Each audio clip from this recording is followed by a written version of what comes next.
Hoje eu vou falar um pouco desse que foi o hatch médio aposta da Fiat para o começo dos anos 2000, no estilo.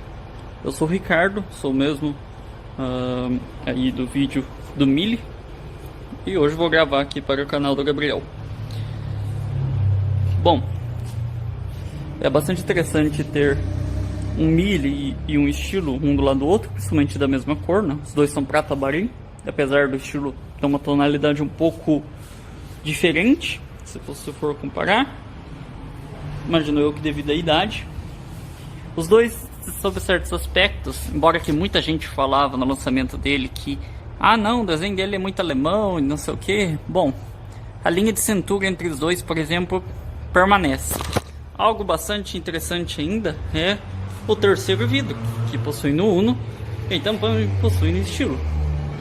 Daí eu acho que eu entendo um pouco por que algumas pessoas falam, né, que o estilo é basicamente um tipo remodelado, né? Eu já ouvi falar algumas dessas histórias, mas não concordo muito não. Tem bastante diferença entre eles, a plataforma é bem diferente uma da outra, né? Nos primeiros modelos o estilo tinha essa grade meio prateada. Os faróis não tinham projetores, faróis simples, nada de farol de neblina nessa unidade. Quando tem, o farol de neblina fica aqui. As luzes de posição estão dentro dessas coisas azuis, né? E aqui fechado, né? Melhor, né? Aqui por detrás tem um para-barro, né? As rodas, eu não tenho certeza se essas rodas saíram da fábrica com o carro. Eu acredito que não, porque os estilos 8 válvulas básicos, como é o caso desse aqui, eles vinham com rodas 15 com calotas. Imagina hoje em dia, né, um hatch médio que custaria aí, provavelmente hoje na casa de 100 mil reais, vir com calotas, né? Essa unidade, por ser básica, nada de ABS, nada de controle de tração, nada de controle de estabilidade, nada de sensor de pressão de pneus, outro opcional que o estilo ofertava em seu tempo, nem nada que a gente conhece como moderno. Então aqui é basicamente a moda antiga em termos de segurança. Ainda assim, o estilo poderia ter nessa versão 2 airbags, na versão 16 válvulas poderia ter 4 airbags, e na versão Abarth 8. Aqui dentro dá para ter uma noção de como a insonorização é muito boa. Tem um caminhão aqui dando partida.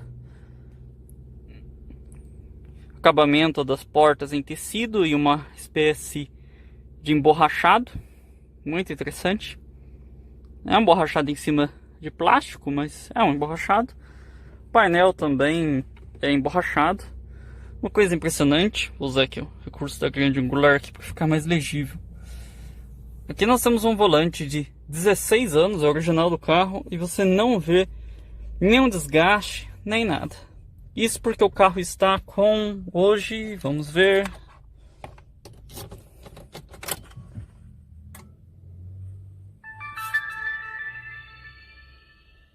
160 mil quilômetros. Esse som que vocês ouviram é do rastreador do veículo. Ar-condicionado manual. Regulagem de velocidade. As posições, normal. Esse rádio não é original de época, então não vou comentar. Pisca ficava nessa posição. E como era a regra, né, de veículos do começo dos anos 2000, por questão, né, do sistema de ar-condicionado, os difusores ficavam aqui em cima. Hoje em dia, esses difusores passaram, né, para outras posições devido a central multimídia e afins, né? Como eu disse, essa versão básica não há airbags. Aqui é um porta-luvas que conforme você ajusta aqui o ar-condicionado ou ar quente, ele sai o correspondente ali. Ou seja, não é um porta-luvas refrigerado. Ele é um porta-luvas que tem ventilação, né? Ou seja, se você colocar o ar-condicionado para gelar, ele vai gelar ali também. E detalhe que você precisa fechar o difusor do lado do passageiro e abrir a saída aqui. Do contrário, não funciona. Porta-luvas tem luz, desce suavemente. A ideia desse carro aqui, para quem não conhece, era ser algo para fazer frente a Focus e Golf. A Fiat ela vendeu muito bem o tipo na Europa. O Brava e o Bravo venderam ok, mas nunca venderam excelentemente bem. Algo na casa aí de 700, 800 mil unidades, né? Então ela pensou que criando algo que pudesse colocar ela à frente em termos de tecnologia, parem para pensar, o estilo em 2001 tinha uma central de navegação com GPS, tinha comandos no volante, poderia ter controle de tração e estabilidade. Na versão nacional não tem, mas aqui ficaria o botão de Start Stop. Start Stop, leia-se, partida sem chave. Você coloca a chave no console, ele verifica a questão de acesso, faz uma checagem, né, da chave criptográfica e libera o não acesso. Poderia ter sensor de chuva e de crepúsculo, né? Bancos elétricos, tanto para o motorista quanto para o passageiro. O banco traseiro poderia ser corrediço. E além de, claro, né, infelizmente essa unidade não tem, é o teto solar Sky Window, né? Um dos maiores até hoje, né, aqui no Brasil. Além da direção elétrica Dual Drive, né, progressiva e com um ajuste aqui para o modo cidade, né? Regulagem elétrica dos faróis, né? Embora que o Brava também disponibilizasse isso, né? E uma eletrônica que à sua época era talvez uma das mais avançadas do segmento, né? Basicamente tudo aqui comunica em rede. Você tem diversos computadores comunicando entre si, utilizando duas redes, uma comunicação CAN, né, de, salvo engano, 500 kbps e uma rede CAN-A para periféricos como esse de 50. Né? Não precisaria mais do que isso, né? Afinal é para gerenciar travas, o retrovisor, sensor de chuva e alguns outros periféricos. Mas é assim que funciona. O emblema azul da Fiat, que salvo engano apareceu em 1999. Regulagem tanto de altura quanto de profundidade. Mas afinal, o que é que fez com que o estilo tivesse um início tão tépido, né? E simplesmente saísse de linha e ainda pior, né? Deixando ele na segunda posição de veículo que mais deu prejuízo para um fabricante. Bom, pessoal, em business você tem questão de centro de custos, né? E parem para pensar, a arquitetura dele foi mantida no Bravo e no Alfa Romeo Giulietta, ou seja, ao longo do tempo a Fiat conseguiu diluir esses custos. Contudo, ele foi o primeiro e a tentativa principal deles de embarcar mais tecnologia. Tudo isso tinha um preço. Para vocês terem uma noção, em 2004, quando saiu o Focus de segunda geração na Europa e o Golf 5, isso atrapalhou mais ainda as vendas, porque de início a Fiat poderia ter o argumento da tecnologia embarcada, sendo que os rivais simplesmente avançaram um pouco mais, dando uma cara realmente de nova geração, né?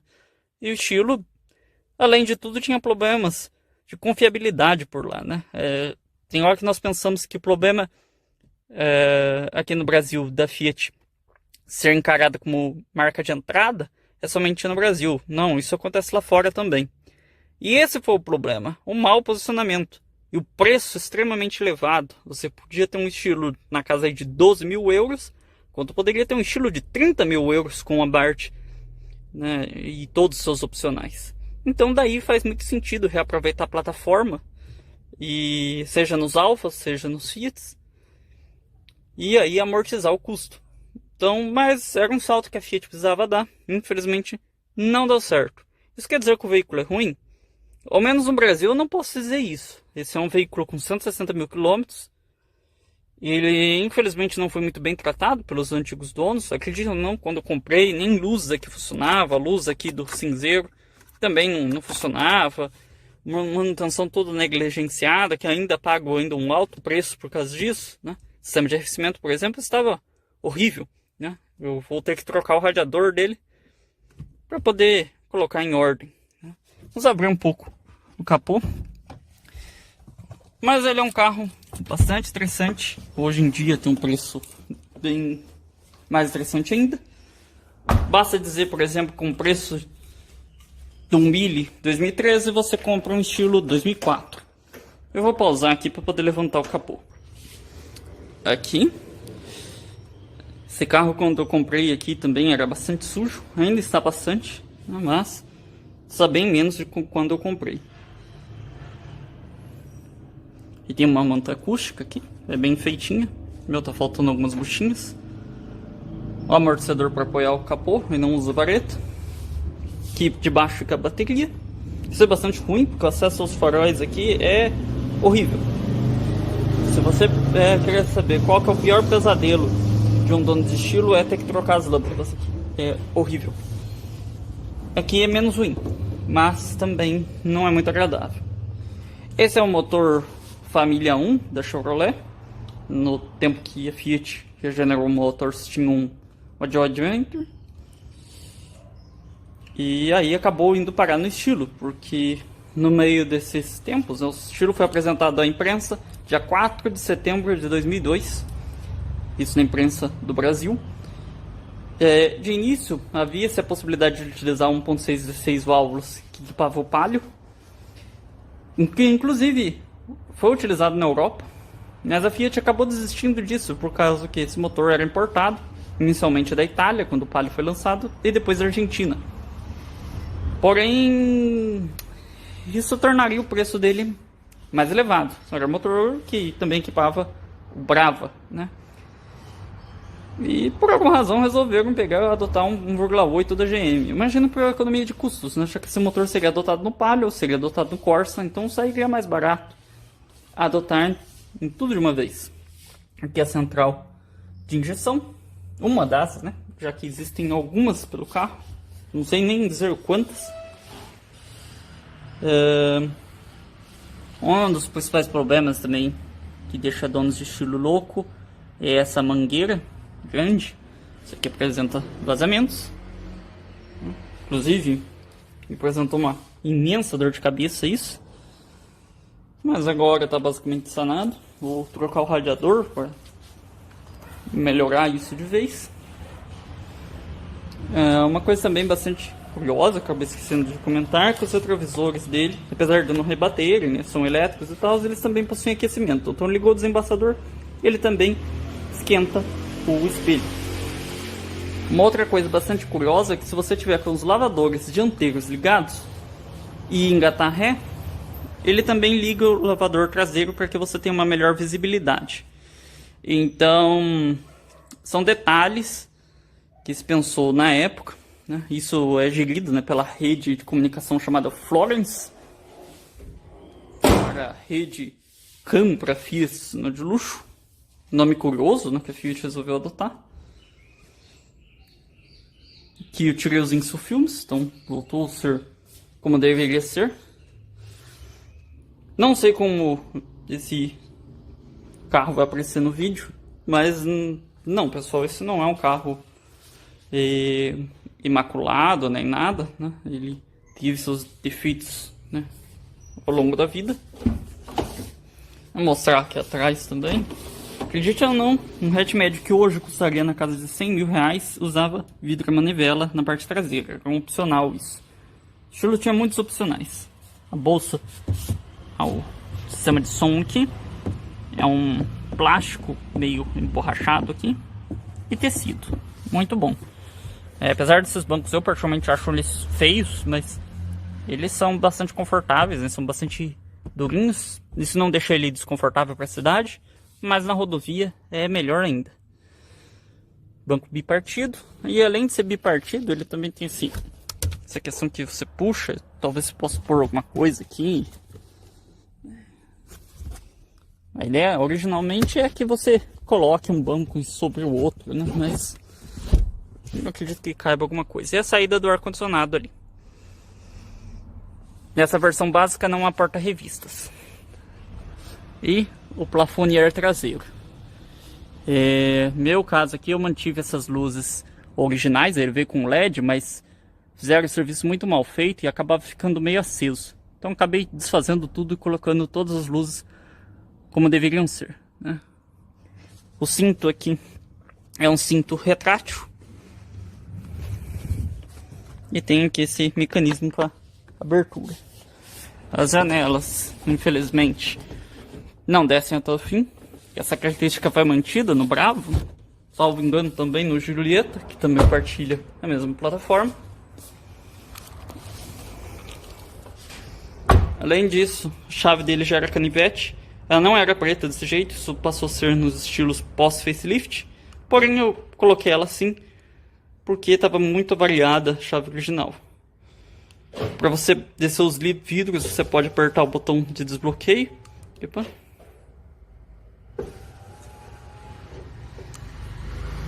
E para travar a mesma coisa. Alguns detalhes dele são bastante curiosos, como por exemplo ele tem um pino, né, de travamento. Isso já não era muito comum no começo dos anos 2000, tem uma luz de estado também, mas eu acredito que seja para remeter, né, os Fiats mais antigos. Essa unidade, além do sensor de chuva, de crepúsculo e retrovisor fotocrômico, ela também possui piloto automático. Então você pega e liga e desliga, seta a velocidade por aqui. Muito útil em rodovias de pista dupla. E aqui temos luz de estacionamento. Então você segura durante um tempo, ele acende uma luz ali e fica com a luz de posição ligada. Apertou de novo, ele desliga. Alguns detalhes também são bastante interessantes. Por exemplo, aqui onde tem um porta-copos, ele é emborrachado. Já aviso, copos muito grandes aqui não cabem, tá? Cabe um, mas não cabe outro. E também tem outro apoia um porta-trecos. Em algumas versões aqui tem um apoia-braço, freio de mão. O câmbio dele podia ser melhor para um carro dessa categoria, mas não é de todo mal. Só os engates longos mesmo, com essa alavanca inibidora. Mas é isso. Aqui temos algumas publicações de época. No caso aqui é um teste do estilo 2.4 e uma comparação ali com rivais de época. Vamos ver aqui alguma que seja interessante. Aqui ó, desmonte do estilo. Vamos ver se conseguimos aqui. O que é bastante interessante aqui, não tem nada de muito grave. Só o mais grave talvez seja esses problemas de balança de suspensão. Nesse caso aqui é a análise de um estilo 16V. E digamos que ele saiu bem, apesar de somente 60 mil quilômetros.